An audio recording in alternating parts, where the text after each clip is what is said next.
First of all, we want to say thank you so much for joining us. We appreciate you being here. Our meeting is usually the first Wednesday of every month, but we were unable to keep it on the first Wednesday because that was New Year's Day this January. So we had to move the meeting, and this is why we're on tonight. We're going to change our order that we usually do just because we have a guest and we want to be cognizant of her time. So we're going to go ahead and introduce Miss Redmond, and then we're going to ask her to share what she does, and we're going to do the updates after she speaks and after your questions. So thank you so much again for being here. This is the Housing and Block Association Committee meeting for Community Board 17. So our guest tonight is Miss Robin Redmond. And I'm just going to read a little bit about who she is and what she does. And I'm going to ask her to share whatever she would like with us. My Wi-Fi is going on and off a bit, so I'm just going to stop my video just to get a little bit more bandwidth. Then I'm going to come back on if necessary.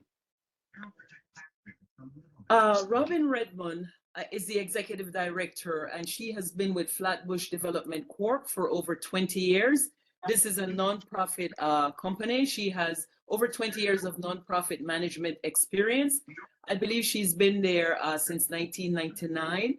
And when she joined, she was the director of youth and immigration programs. What I love with speaking with her and researching a little bit about her background, during her tenure as youth director, she dramatically increased program capacity while doubling the organization's budget. And she's been in charge of areas such as immigration and many different areas. So please welcome Robin Redmond.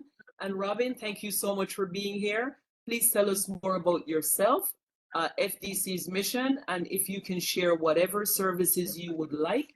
We're then going to leave time after for anyone who has questions. Thank you so much again for being here. So no, thank you so much for inviting me. I really do appreciate it. I'm so glad we got to meet at Tanya's farewell dinner and have this incredible conversation. So we are where we are today. I just think I'll share FDC's mission because I always feel like that's a really good starting point. FDC is dedicated to meeting the needs of a diverse and vibrant Brooklyn. We identify and respond to these needs by building partnerships, creating programs, and developing campaigns that promote enhanced quality of life, safety, equity, and preservation of our communities.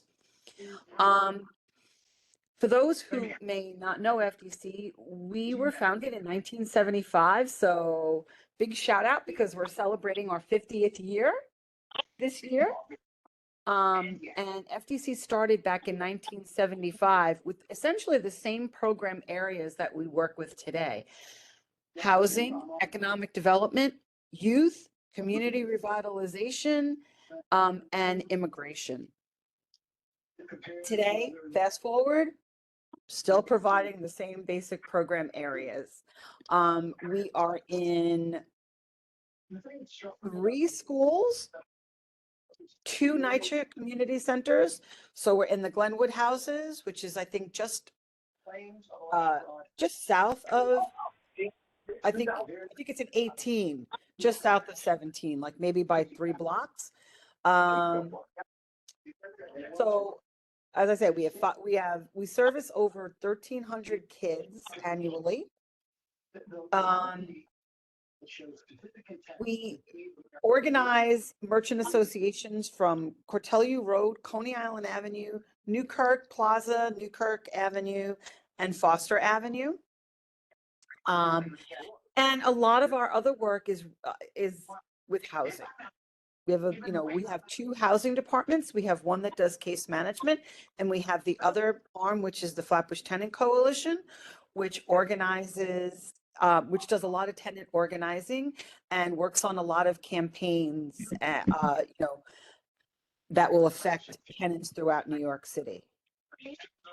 So I think that is a good jumping off point, since this is housing, to talk a lot about the housing work that we do. Pardon me one sec, Miss Redmond. If I can ask if you would, if others wouldn't mind muting themselves? Miss Fraser, I tried muting, but I don't have the capacity. Yes, I'm monitoring it here.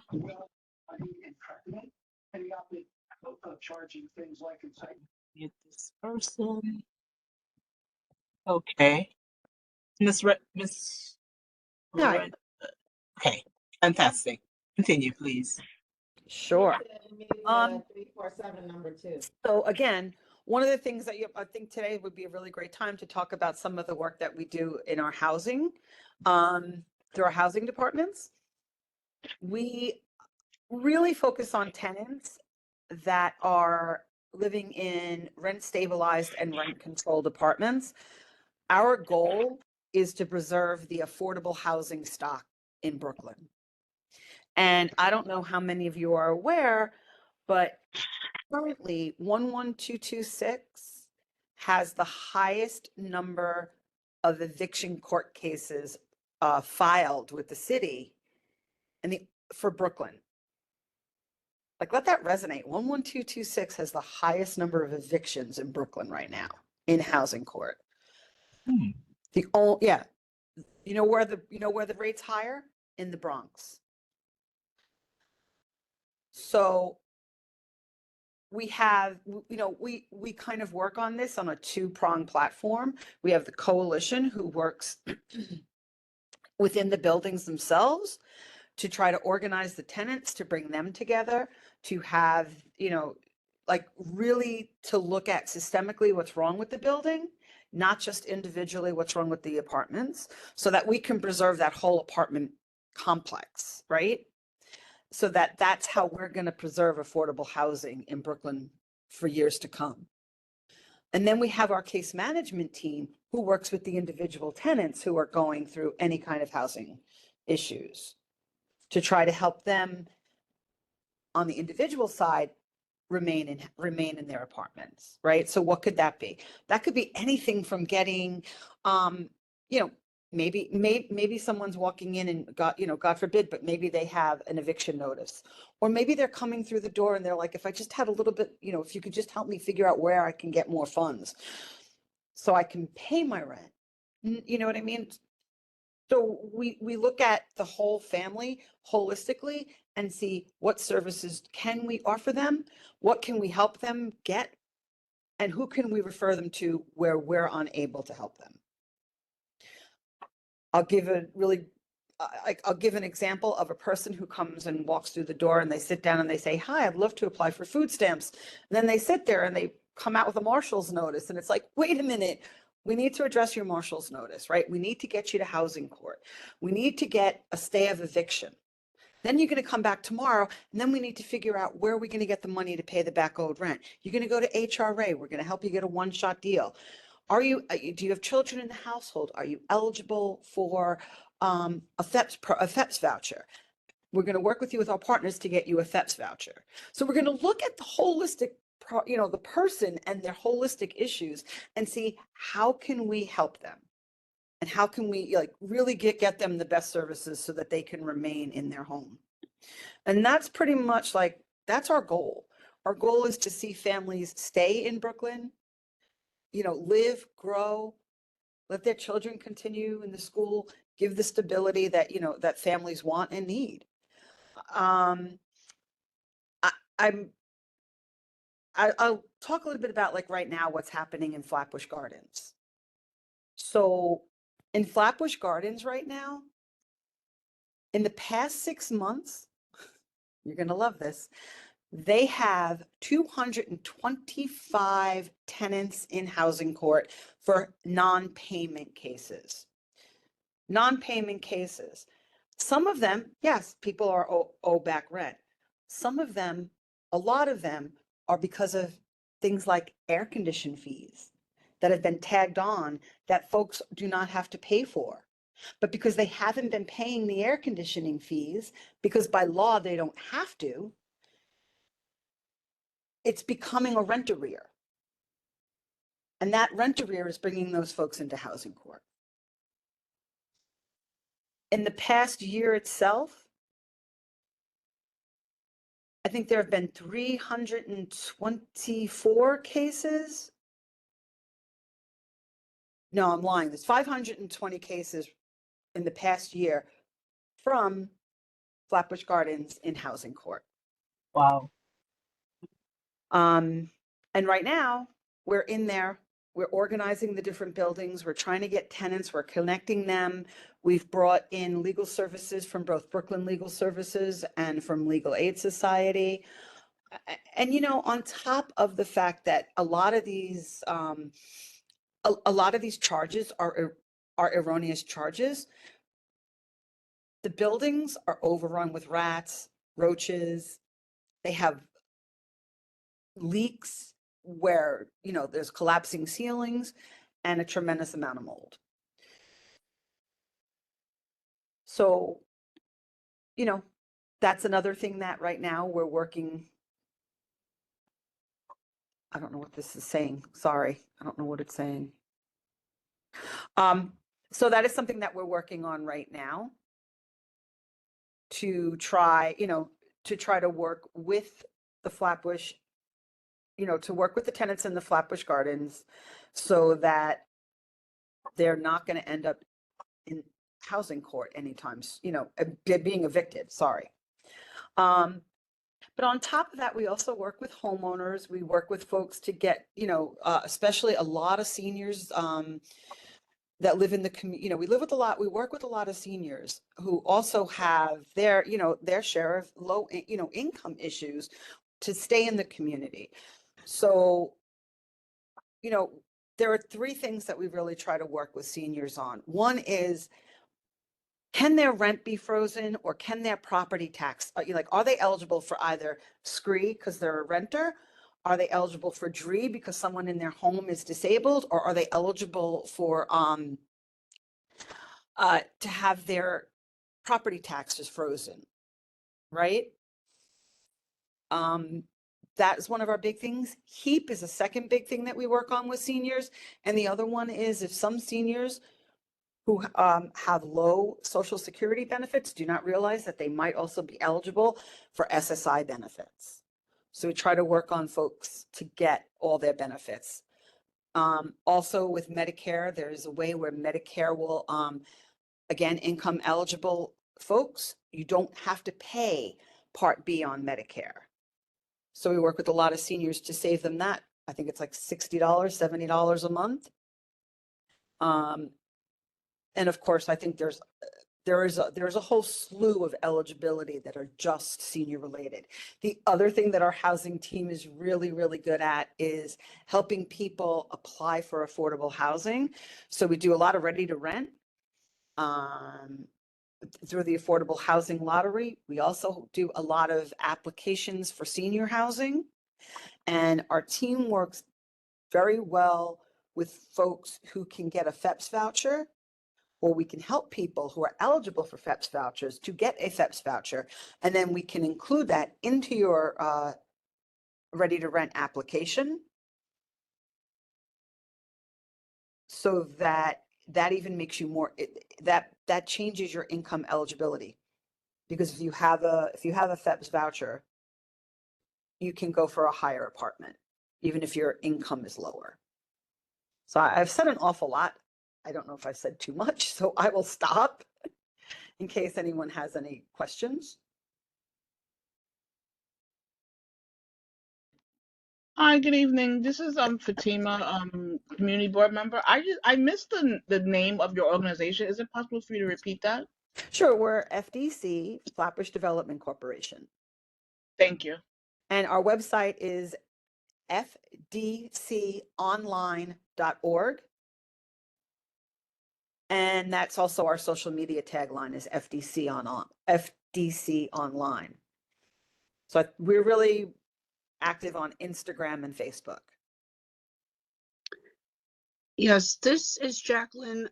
Hi. Could you repeat what you said about if a person has like low Social Security or something, they could qualify for SSI, and something about not paying Part B Medicare? So I'm not sure the income guidelines because it's not my expertise. However, there are income guidelines that allow folks to not pay for Part B. And there's an application process that people just have to file. And our staff can help seniors to do that. And we can also, they also know the qualifications. Mhm. But I can get that and I can definitely email that to Carol. The Okay. qualifications for the Medicare Part B. And then the secondary thing is like there are some folks who might get Social Security benefits, but maybe they're only getting like $300. Mhm. SSI they can apply to SSI. Mhm. And if they're eligible, SSI will, again, income eligibility requirements are key here. But they might be able to get SSI on top of, so you can concurrently get SSI and Social Security. Okay. Do you have a phone number to your organization? 718 Mhm. 859 Mhm. 3800. Mhm. Okay. Thank you I very will much. put all that in chat. Okay. There's a chat. I did.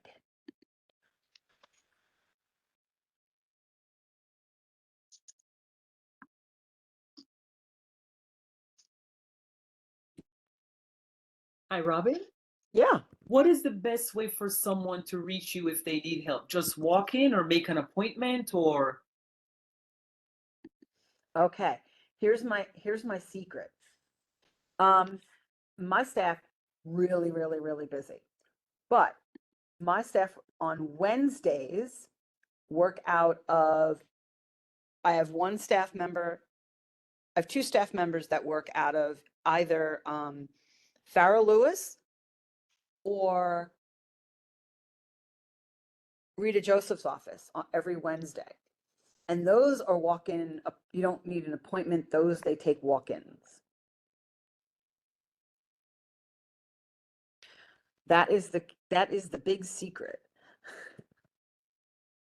So if somebody wants to learn about these benefits out, or see if they're eligible, that's the best way to do it. Because otherwise, to come to the office, there's usually a waiting list. But we also come out and we also do, like we can do seminars, like we can do ready to rent seminars and help people to apply for the affordable housing lottery. Especially seniors, like then we like to walk them step by step through the process, because for some of the seniors that we work with, a big part of this is checking the email and staying on top of it. So our case management team will help seniors who are unable to do that. And they'll, go in once, maybe twice a month and check the email, check their status in can't remember, I keep calling it ready to rent. But in the system, in the city system for the affordable housing lottery, to see if they're either being called, if they need to, bring additional documents. So that's a really beneficial service for seniors.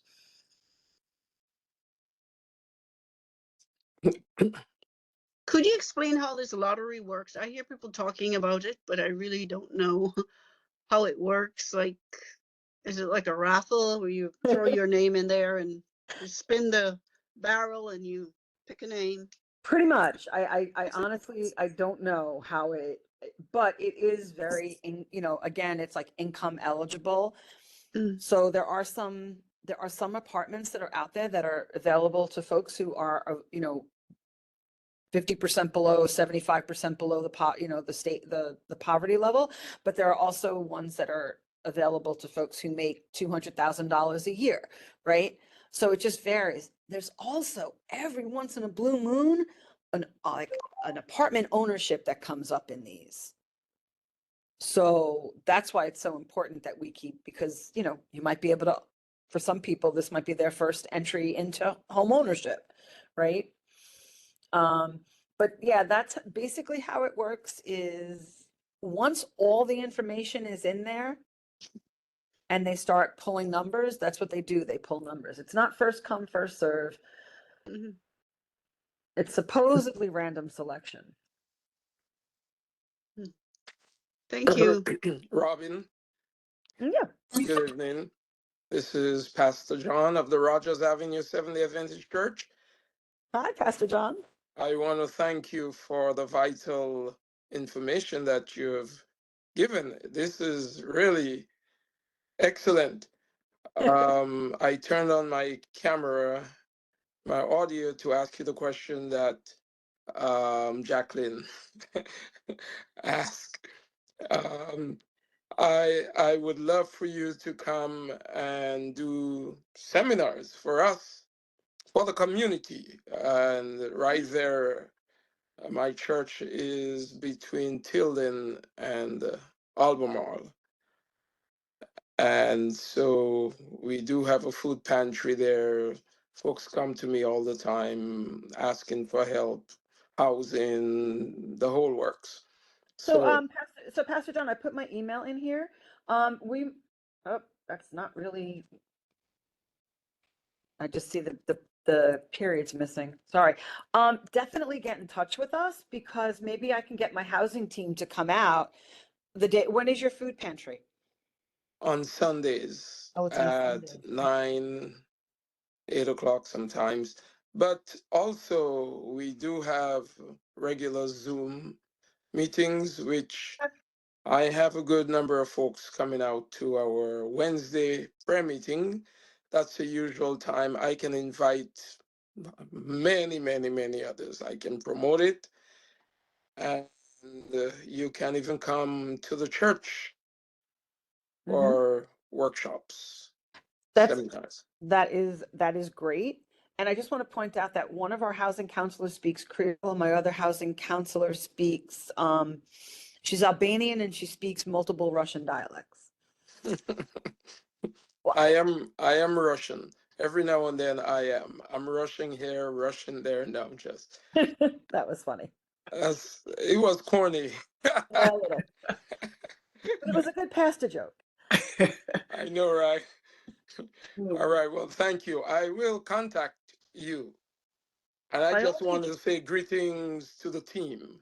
And I will say, like Pastor John, we would really love to be able to do the more affordable housing lottery workshops, and the more we get the word out there, and the more seniors we can get on SCREE, the better the world will be. You know what I mean? Like, it will improve people's quality of life dramatically, especially for seniors who can freeze their rent. All right. Sounds good. Yep. Thank you. I have a question. Mm-hmm. So the affordable housing program is now working for our community. Right. And because it's a lottery, you fill in the application, they give you the criteria, and you submit it, and you have to wait until they pull your number. And half the time, the people in our community is not even representing our district. So even when you have those affordable homes that building up right in front of a thing, you look at the population and you don't see us there. So we have to find another way to kind of navigate our system because it's a disadvantage to our community. So yes, we have the lottery.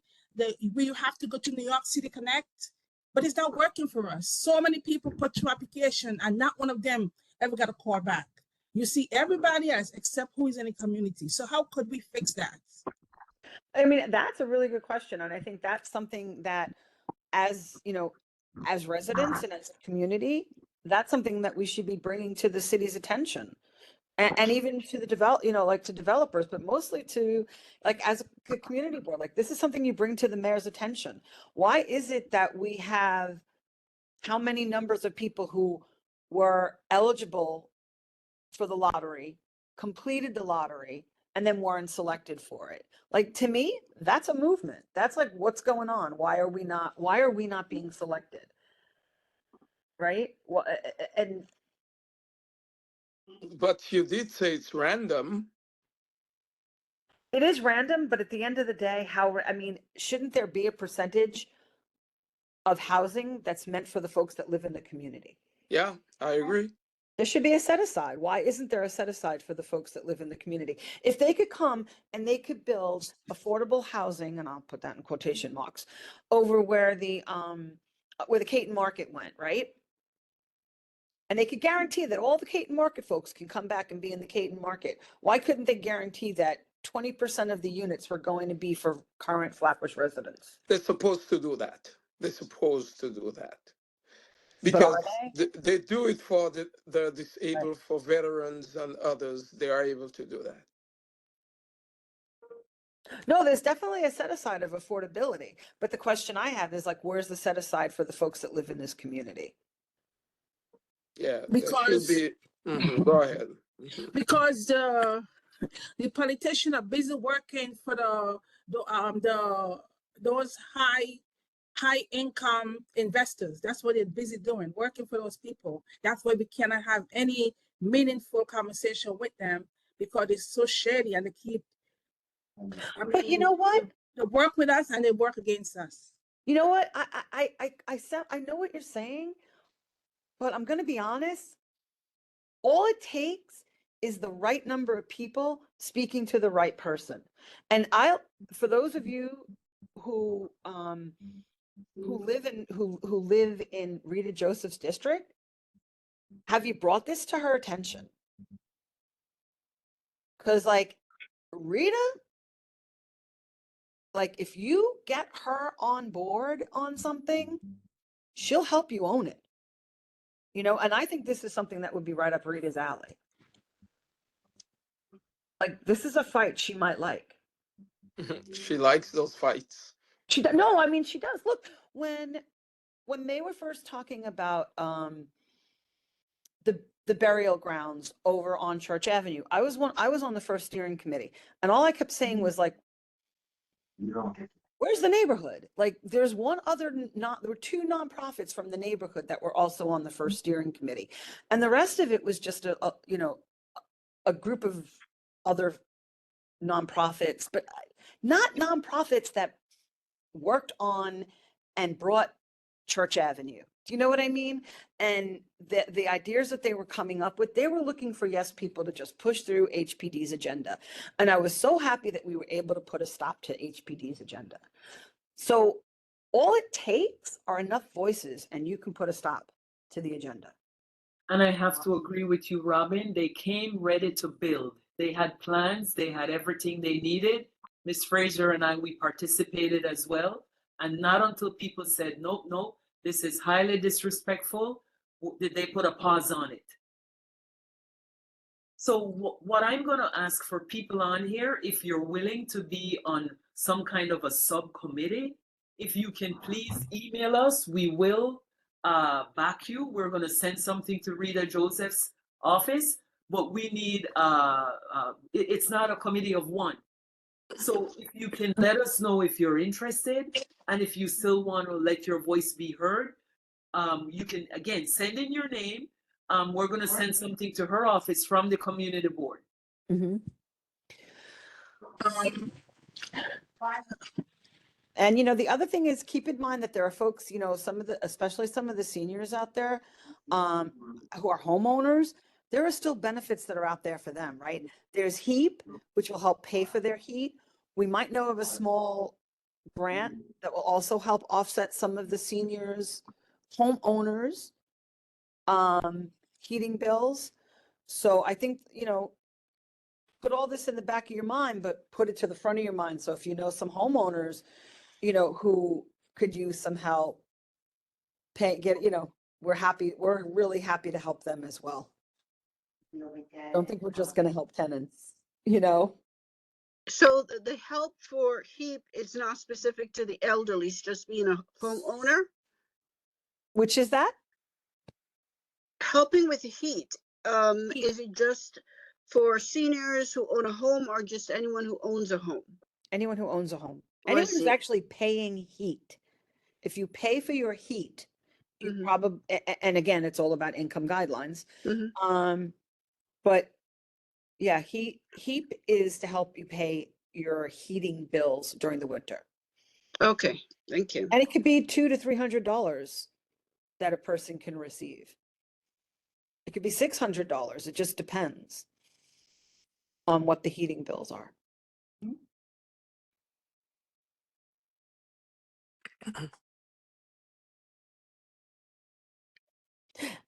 And I'm just gonna go back and say, I am not the expert on all the benefits and entitlements that are out there. I just have a periphery knowledge of them.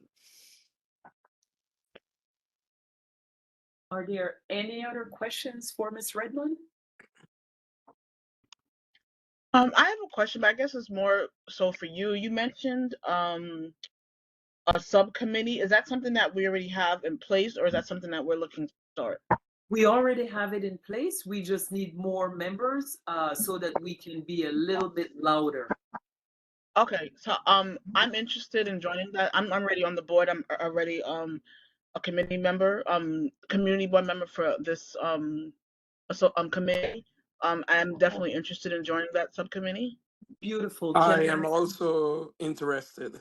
Can I ask you to just put your email or a phone number in the chat so that we can Yes. follow up with you? And this is open to anyone. So anyone who would like to be a part of it, you can just put your name or your phone or your email in the chat so we can follow up. Ms. Fraser, Good evening. This is Ms. Bellin. Can you hear me? I am interested, but I'm on the meeting on my phone, so I cannot do a lot of things. I'm limited to do a few things on this phone. this is Ms. Bellin. Yes. I'm making a note of it here as well.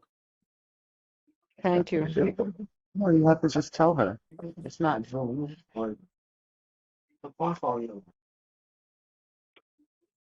Any more questions for Ms. Redmond before she leaves? Anything else from FDC or anything else that you had that you need clarity on? This is Ms. Bellin again. What are the income limits? Because I usually look at a lot of the housing notices they put in the paper, and the requirements, the income levels are very high. So we need to have an idea as to what is the real income level of most of these elderly people in the community to see whether they will be eligible for these housing apartments. Because if their income is below what the people are asking for and they put in for these lotteries, they're not going to get through.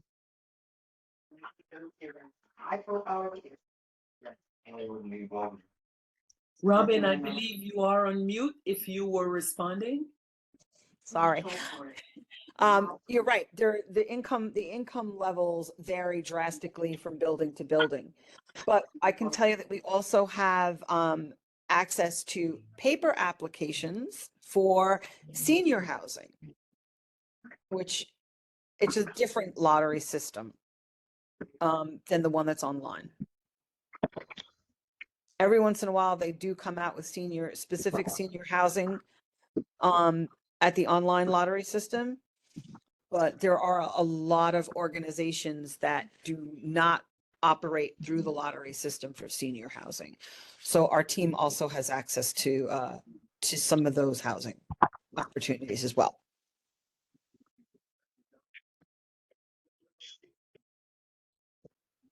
The problem with the income, they said affordable homes, but they're asking you to have the AMI. So I'm not sure if the AMI is like, for our community, we shouldn't really have that. We should have something called community income. Because the AMI, not many people qualify for it.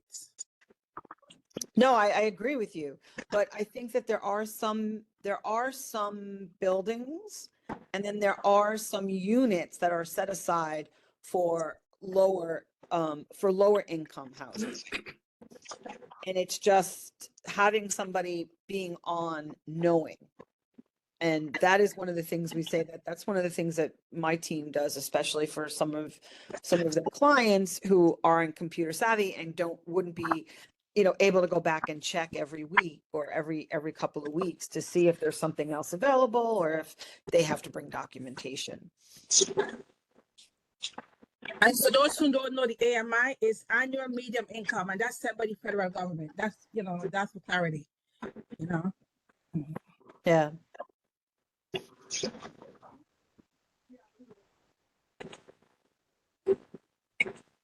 All right, if there are no additional questions, Ms. Redmond, thank you so much for joining us. We do, Thank you for having me. we have your contact information here. Yes, I put it in chat. We heard you when you said that if we wanted to walk in, it's on Wednesdays at Rita Joseph's or Farah Lewis's office. Exactly. We can just walk into those offices if we need help.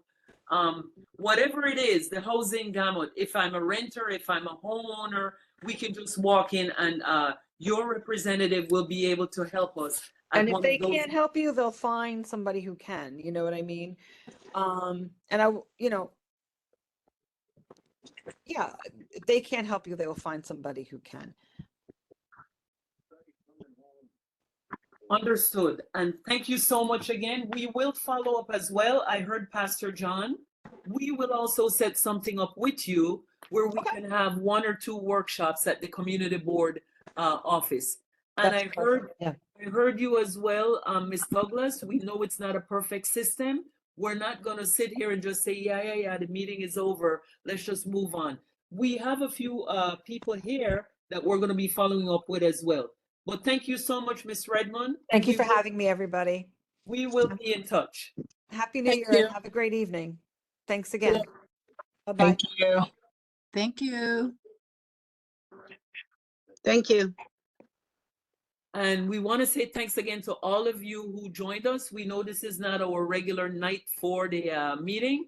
The next meeting, for those of you who don't know me, I recently assumed the role for the Housing and Block Association Committee.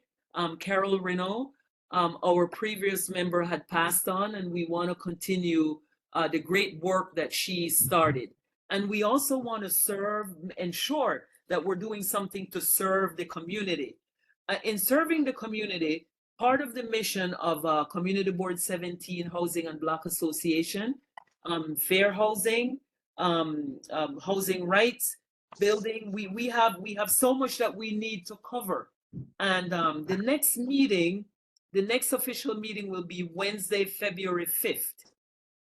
That meeting is back to our regularly scheduled time. Over the past few months, since I assumed the role, along with others that are helping us, we have Miss Nicole Julius, we have Miss Fraser as well. We've invited many community partners. Now, the only way our community will get the assistance that we're touting is if we go to these places. It doesn't stop at the meeting. I usually test them. When they come on here and they say, yeah, we're gonna help, we have this organization, I test them. I step in and I ask and I check to see if they're doing what they're saying they're doing. In October, we had Tyrone McDonald from NHS, Neighborhood Housing Services, and this is an organization that's been around over 40 years. In December, we had Mr. Eves Villas. He's with Neighborhood Federation, and he's also my throat is getting a little scratchy, pardon me. He's with ENF, which is Erasmus Neighborhood Federation, and he's been around for quite a long time as well. And I've seen their work. And the way I say I've seen their work, I've stepped in, I've seen what they've done for our community. I have someone from my church, the church that I attend, Vanderveer Park. This person was able to get an apartment in one of the new buildings that was put up in our community. Now, this is only one out of thousands, but I know it works because I know she was able to get in, and this was with the help of NHS. So the reason I'm stressing it, we just want to urge everyone on here to please walk in, call these organizations, put them to the test. They have grants, they have funding, they're here to help us. So kindly just follow up. If you have, for everyone who's on the call, if you have access to any other organizations that focuses on the mission or focuses on anything that can help our community, and if you are able to set up a speaker for us, we would be grateful as well. And we had already asked you if you're able to assist, let us know. All are welcome. I have from the chat, I have Miss Belim, I have Fatima, I have Ayana, and I have Pastor John. If you look at your schedule and you're able to commit at a later time, feel free to just email us or email Miss Fraser. The email for us, I'll put it in the chat, cb17housingandblock@gmail.com. And we also have all of the information that's on the website. Nothing is hidden.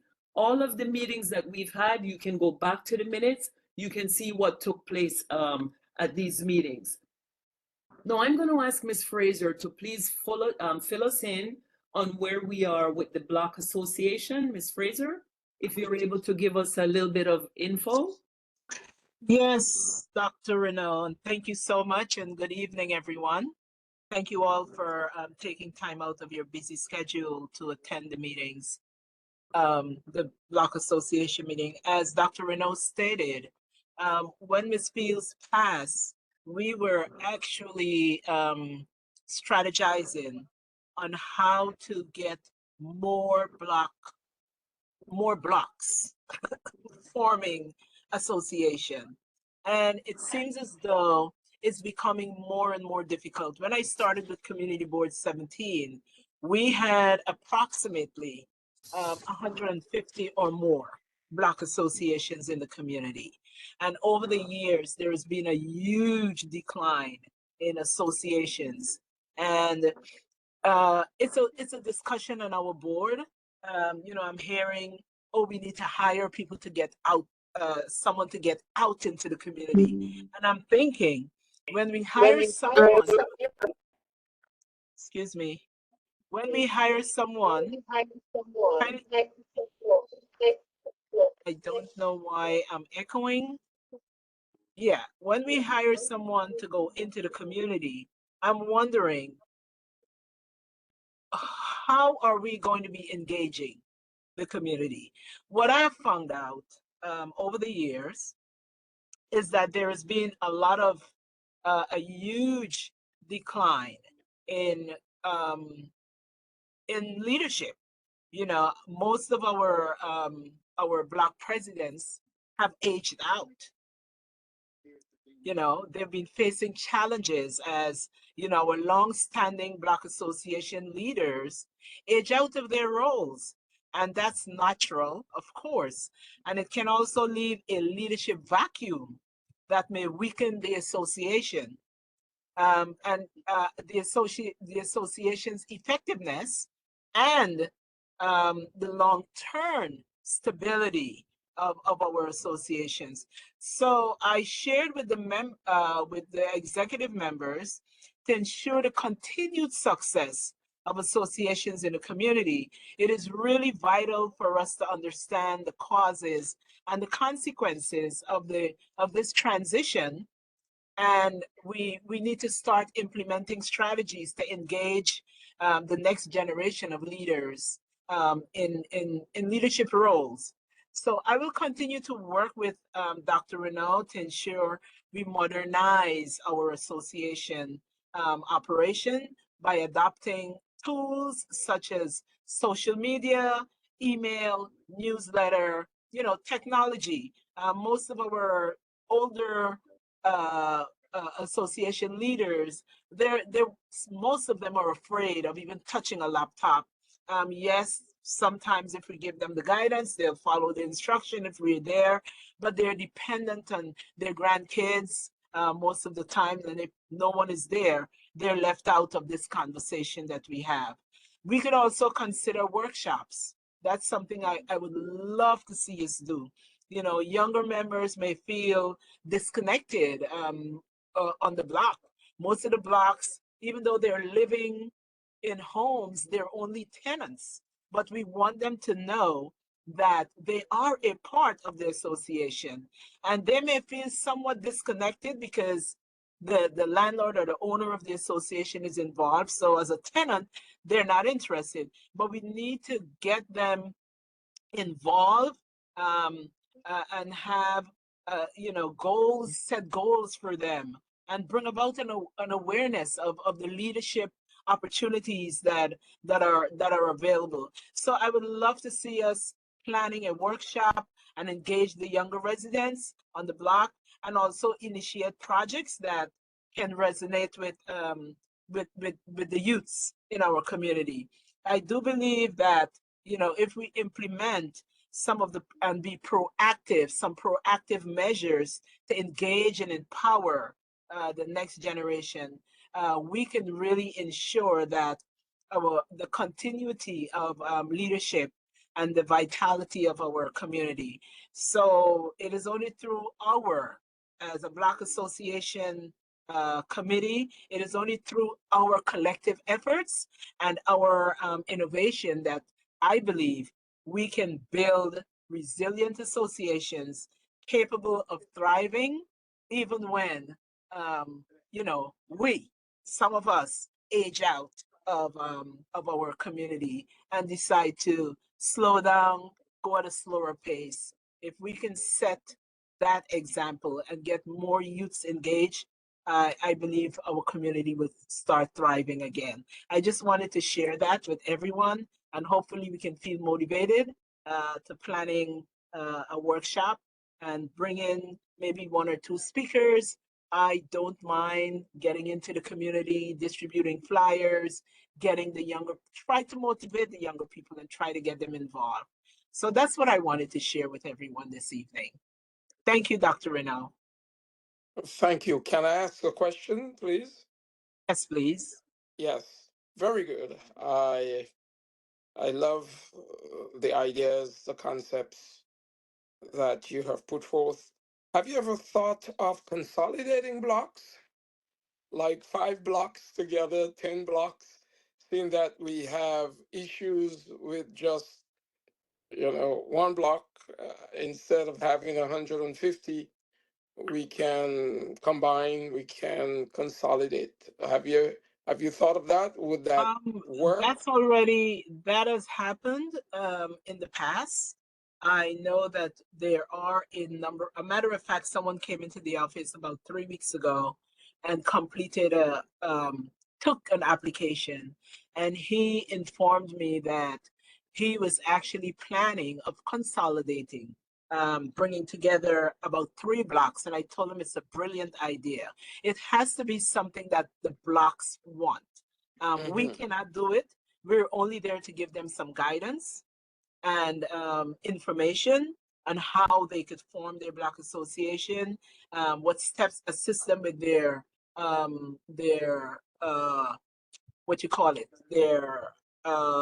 election process, and just give guidance, choosing their executive members, what they need to do, how they can engage the residents on the block. So it's incumbent upon the blocks to make that decision. We can encourage it, but sometimes someone on the block will say, no, I don't need that block. That block is full of drugs. But they wouldn't understand that by forming the associations, you could make a difference. Yes. Right? So those are the kind of information and encouragement that we would share to let them know that coming together could be so much easier sometimes and enhance the quality of living, not only for your block, but also the block that we think cannot be changed. I'd like to add that my block association actually consists of at least 6 blocks, some of which are adjacent and 2 which are not, because these were just really concerned citizens who had heard of the organization and they wanted to join. We have tenants as well as homeowners, so that, as you're saying, that once you get a collective voice, you have a lot more power and you can, make a lot more noise to get what you need. District leader, he was district leader, Josh Pierre, I think. Josh Pierre, yes. Yeah, he was one of the people who was really promoting block associations coming together and having, I forget the term that it was, but like you'd have like 3 or 4 block associations together, somewhat under one umbrella, an association of block associations. So yeah, as you were saying, Ms. Frazier, what's important is that you got the people engaged in the community and you have the voices coming together to get what they need and to advocate for change, improvement, beautification, whatever. Absolutely. And I could testify to the fact that it really changed our community 20 years ago. I look back at our records, and over the years, there's been such a decline. And I would say on both sides, because so many of our members, you know, there was so many changes going on in the administration, and then changes in the community. We kind of lost some of most of our Black associations. So yes, I think an association of Black association we can start forming those, enlightening residents. That is possible, and see where we go from there. Thank you, Ms. Mason. Thanks, Ms. Faison, and thanks, Ms. Fraser. And it is so important regarding the Black Association. I'm sitting here listening, and there are many organizations that comes out of Black associations as well. I'm on East 25th Street, and this block is was some of the founders of the Black Association. They are instrumental in the forming of NHS. So we really, they do great work, and the work is still here. Yeah, you know, so we really need to find a way to ensure that the Black associations are somewhat revived, so to speak. Ms. Fraser, can I ask you to please, are there any more questions? I'm sorry, before we keep rushing along. Does 7-0 have a question? It keeps lighting up. We just want to make sure that Yeah, I have everyone a is question. heard. How do you reach a larger community? Because not many people know which community board that they belong to. So how do you get like newspaper out or monthly correspondence to those community so that they can know that you are alive, you're doing stuff in the community, you're representing their district? How do you know that? Because there's so many issues in people community. Yes, there is, Miss Douglas. Yes, there is. Miss Fraser, before you respond with your more holistic approach, Miss Douglas, are you from Vanderveer? No. Okay. I thought you looked familiar, like from Vanderveer. But what Yeah, used to. Oh my gosh, Miss Douglas, I know I knew you. So here is where we need your help. Ms. Fraser will give the holistic approach because she's going to touch on the listserv and everything else. But what I usually ask whenever we have community members on a meeting, we need you to help us as well to spread the word. And when I look in my inbox and my inbox is dead, there's no email. I'm like, oh my God, are people, what's going on here? So email us. We urge you to email us. So we have roughly 20, 22 people on here. If we just spread the word and say, hey, if you have any issues, call 311. If you don't get it resolved, go to the community board. So Ms. Fraser will do the holistic, Ms. Fraser, if you want to speak. Yes, and it's not just contacting 311. I encourage everyone to share the link for these meetings. Share it with your Block friends, your friends on the block. Encourage them to attend the monthly housing and Block association meeting and share their ideas. They do have a voice, and that's very important. So in addition to that, we are getting ready to relaunch our newsletter. I was actually hoping to do it after the general board meeting tomorrow. Contact the board's office, share your email with us. We do have a website also. Visit CB17 website. We do have some valid information. I'm scheduled to, myself and the ADM is scheduled to get some training again, you know, just to bring us up to par with all the new technology that's coming in so that we can get onto the website and add more valid resources and information for the public. So share the link. Every time that you get a link for the general community board meeting, share the link. If you need a form to sign up to get to be a part of more committees. We have 13 committees on this board, but I do understand you sign up for the one that most interests you, and that's fine. But we do have information regarding housing. We have information regarding sanitation issue because we have a sanitation, we do have a sanitation committee. So if your friends or your neighbors are not interested in the Housing and Block Association, they could join the sanitation committee. They could join the land use committee to hear what's happening. So we have committees that cater to all the needs of the community residents. So I encourage you, email, email, email. I mean, that's it. It's just technology.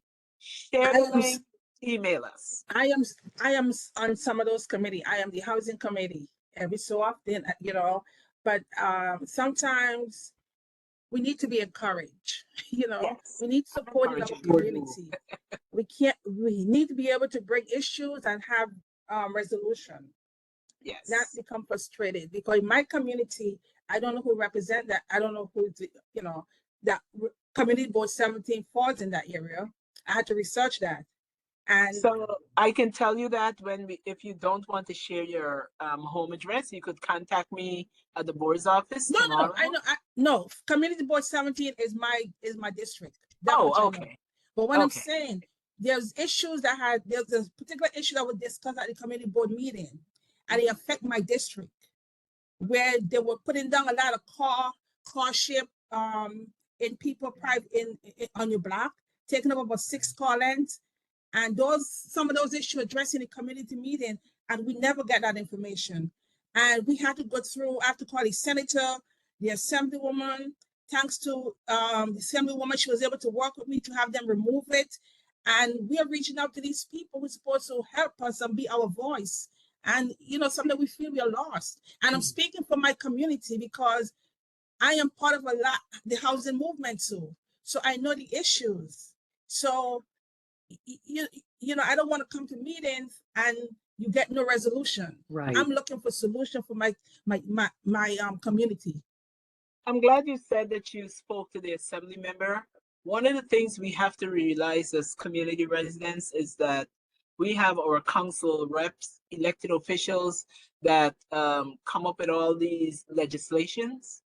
And we have to understand that once these legislations are voted on, they becomes law. It becomes the law. It's like loud noise, right? Years ago, a police officer could come to they get a 311 complaint or a 911 complaint, they'll seize all your equipment and they'll tell you, turn the music down. Don't turn the music back on. I don't believe they have that power right now because legislation was put into place. So this is an opportunity for us to come together as a community, make our voices heard. You have a chairperson that's ready to listen, and if issues, if we have to bring in our elected officials to sit and explain to us whether or not they can create legislation to offset some of the issues that we're experiencing, that's what we're supposed to do. There was a shooting on Utica Avenue just 2 days ago. Bam! I saw Senator Prasad on the news, on News 12, talking about putting legislation in place for the dollar vans. We shouldn't wait until something happens, right? Dollar van has been an issue for umpteen years, as far back as I can remember. I remember then Councilmember Clark, Una Clark, was working on legislation, okay, for dollar vans. So this has been around, this issue with dollar vans has been around for a long time. Bam, someone got shot. Now we have Senator Prasad talking about putting legislation in place, how we can work with the dollar van. It's needed, but we need to address the issues that surrounds it. So here is an opportunity. Let's wait until something happens. Make a note of the issues that's affecting you. Let Dr. Renaud know about it. We bring in our council member, Councilmember Lewis. and all the other elected that represents our district. And we talk about those issues with them and find out what can they do to address us. Let's make our voices heard. Thank you. Thanks, Ms. Fraser. Thanks, Ms. Douglas. And I hear you loud and clear. Sometimes it just seems as the issues they've been here for eons and not much has been done. But I can assure you that we've, with Community Board 17, and I've worked with Community Board 9 as well. And recently we pushed back with that building that they were putting up near the Brooklyn Botanic Garden. So the more you push, the more noise you make. It takes time, which is some people, there's a time constraint, but it can be done. I mean, they went from how many floors, I don't have all my notes in front of me, but they went from 70 floors to 50 floors to whatever it is. And then in the end, I mean, the community is getting what they want. So it's really consistency, pushing back, time. Just something else that I want to mention, Ms. Fraser, regarding part of the unfinished business. And Ms. Nicole Julius, I want to give you a chance to speak as well. I'm not sure if you have anything for us, because I know you are assigned to a different committee.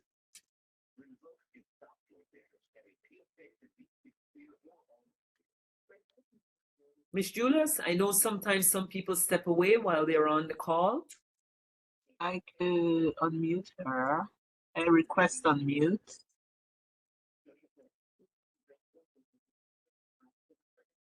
All right, we're going to come back to Ms. Julius. Does anyone have any other questions or comment before I just mention the next bit of unfinished business? 70, you have the number ending in 70. Do you have a question or a comment? All right, so the next bit of unfinished business that we have, the person before me who did so much work, Ms. Perline Fields, my predecessor, she was able to get a large grant approved from Congresswoman Clark's office. Now, a big part of our community we see them, we hear them, they seem, sometimes they're still forgotten. And sometimes when something happens, we hear they're mentally ill. So Ms. Perline Fields was able to get a grant for over $350,000 for a shower bus. We're still part of the unfinished business. We're still in the process of discussing with Congresswoman Clark's office what this bus will look like, how these funds will be allocated, and how we're going to be able to serve that segment of the community. So when I see numbers and when I see things such as this that are approved, I know that something is done, but it wasn't done overnight. I can guarantee that it took a lot of work, a lot of follow-up. But just to let you know that this is still being discussed, I live a few blocks from King's Theater, and when I walk on Flatbush Avenue, sometimes I tell my daughter, I'm like, maybe I need new glasses, but I don't understand how a big part of our community is forgotten. So hopefully this shower bus, we will be able to service them at their time of need. And again, if you want to do something with the housing committee, we need you. We know what the bus will look like. I've seen them. I've seen a prototype. I've seen a real bus in action, but it's not a bus that will sit there. We need people to continuously work with it. So again, anything that you would like to do to help whatever segment of the housing or block association, please let us know. We hope that within the next couple of months or so, we know that there are discussion after discussion before funds are released, but we hope that we will be able to move this forward within the next few months. Any questions regarding this? And if I don't have the answer, we will email it out to you.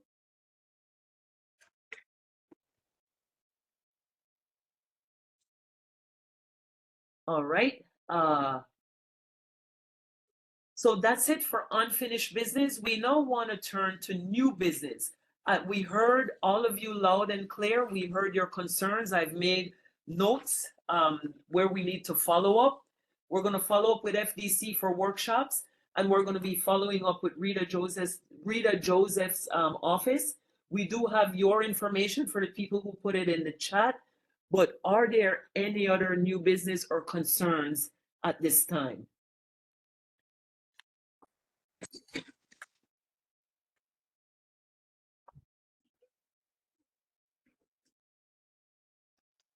All right, hearing none. What I really, we also have a brief newsletter of what we've been doing, numbers that you can contact. If you would like to receive that letter as well, please just email the CB17 email that was put in there, or you can email directly to the community board. Anything else? Any other questions, any other concerns, any other thing that you would like us to follow up on?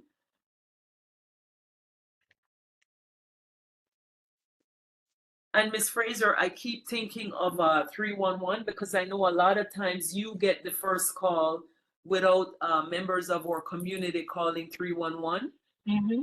Would you mind just touching on the data before we close? Oh, I don't have it in front of me. No worries, no worries. Yeah, but if you hold on, I could just hold 1 second. I would love to share that because it's very important. 311. Bear with me. And sometimes I have to call them like 4 times before I'm able to get a car removed from the block. Now, when I call, I usually take pictures. Sometimes I'm leaving at 7 in the morning for school. Yeah. People are blocking the hydrant. People are doing things that they're not supposed to be doing over here. So I usually discreetly take a picture and I upload it. And sometimes they close my complaint without even coming over here. So what I do, I'm like, wait a minute, you closed it. The car is still here. So sometimes I then put it on our social media platform, and that's when I get a resolution. I said, this is my second report. The car is still sitting here. So again, just to let you know, it's not one phone call and then they act. You really have to make like 2 or 3 phone calls. Not a perfect system. I don't like the way it's resolved, but sometimes that's what it takes. You have it, Ms. Fraser? Yes. So I started looking at our monthly calls in this district to 311. And I looked at December. December complaint, heat and hot water was our top complaint. We had residential noise, blocked driveway, number 3. And, excuse me, unsanitary condition, illegal parking, some plumbing issue, paint issue that can be from apartments, water leak, windows and door traffic signal condition, abandoned vehicles. I mean, commercial noise and miscollection was also very high on the complaint list. Illegal dumping, noisy vehicle, general construction and plumbing. Maybe they're starting work too early, disturbing the peace of the community residents. We also have complaints of graffiti, sidewalk conditions, animal abuse. I received one of those just last Friday, and things of that nature. What I encourage community residents to do, when you call 311, the reason we encourage residents to call 311 is so that we can get the statistics of what are some of our major complaints in the community. So once you call it in, feel free to call us. Feel free to call us, share the complaint number with us, and then we contact the agency directly. Okay? Sometimes we cannot. we have to go back to 311 to get those numbers. But once we have a direct open line of communication with we do have open line of communication with most of our city agencies in the office. So once you call that complaint in and you give us that number, when we call the agency, the first thing they said to us, they would say to us, did you call 311? Do you have the complaint number? And that's because that agency is also mindful of the statistics. They want to know how many complaints are being called in regarding my agency. There was a complaint to the board that I am telling residents to call 311. And that's what I'm supposed to do so that we can get that statistical information and we know exactly what complaints are impacting our community. So I encourage you, call 311, give us a call. If you have a problem with your landlord, give us a call after you call 311, give us that number, we're going to reach out. Thank you. Thanks, Ms. Fraser. And sometimes we hear, well, what does this have to do with Housing and Block Association? They all intersect.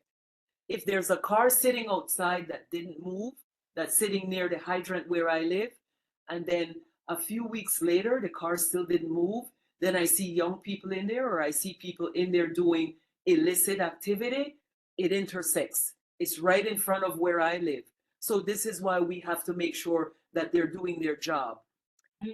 One other thing, they break it down too by zip codes. 11203 had 1,838 complaints. 11226, 1,714. 11221, 1,148. 11210, 604, and 11236, 600 complaints. So if you live in any of those zip codes, you know that complaints were called in within your area. Thank you. And we can secure the statistics from 311. I don't know if the public is allowed to do that. It's something that I could find out. We are a city agency, so we log into the city system and download that information. I would love to have a copy of that and access to that information. Yeah, you would have to call 311 directly. I know that at your local precinct meetings, oftentimes they will share some of the statistics as it relates to certain things. Yes, they like have done that. Right. Quick question, where does, I don't know how to phrase that, dirty streets? Where do dirty streets fall within the complaints? Do anyone? Sanitation. Huh? Sanitation. Street sweeping? Sanitation, yeah. Well, not just street sweeping, although they sweep certain streets, like Nostrand, the Chase Bank right there, Nostrand and Church. It seems like it has never been, no one cleans those streets, especially streets that are frequented by our residents on a regular basis. Does it only have to be the sanitation department? Yes, you could call that into 311 and then give us a call. We do have an open line of communication with the sanitation department. As a matter of fact, there was a very important meeting yesterday talking about these new recycling bins. I just don't want to bring sanitation into Housing on Block. But yes, there is a sanitation committee that deal with these type of issues, but give us a call. You don't have to wait until the end of the month when we do have a meeting. Call in the location to 311, call the community board office, give us the information and the complaint number, and we will contact the sanitation yard directly that cleans our area. There are a lot of times that my garbage is not picked up because I'm right there on a commercial strip, and they sometimes maybe they believe that the garbage is coming from the restaurant in the back or the restaurant to the side. So I have to consistently call them and say to them, you need to pick up my garbage, because once they see it in front of the office, the dumping starts, because everyone thinks it's a city agency. If I dump there, they have no choice but to pick up the garbage. And it has happened in the past. So we do have an open line of communication. Call us and share your information with us. Thank you. Thank you for responding. Are there any other questions or concerns? How do you deal with tenants who have no heat in the wintertime? They call, personally, I think 311 is a waste of time. I think HP is a waste of time. But how could you have a community board 17 intervene in a community that's struggling with no heat for weeks upon weeks, and landlord not coming, and 311, they just come, they do absolutely nothing? How do you intervene in that? If the complaint is being made through 311, 311 call HPD, but still no resolution. How could you intervene? What is your solution on that? Sometimes a little personal intervention one-on-one with HPD helps. I've had that situation on numerous occasions. I know of a tenant who have that issue. And I reached out to HPD directly. It may not, the issue may not be resolved in a day, but it expedites the situation coming from the board. I've had issues with elevators not being fixed for weeks. I reach out directly to the landlord and let them know, listen, you need to get this elevator fixed. We have seniors that have not been able to do their shopping for over a week in the event of an emergency. It helps sometimes, but then there are other times when the building have so many violations. It could be a landlord that just don't care about his tenants, and HPD has already issued so many violations. We have to wait. It's nothing we can really do other than wait for that process to continue and maybe get the landlord violated, take him to court. And sometimes that happens, but then there are other times when we're very fortunate to work with agencies and they respond most of the times once we reach out one-on-one. So if you have such a situation, give me a call. I'm going to be in around 11 tomorrow. Just give me a call, and if I'm not there, leave the information with the staff, and I'll definitely look into it. Yeah, I will, because I am a tenant leader and I'm a tenant organizer. So Okay.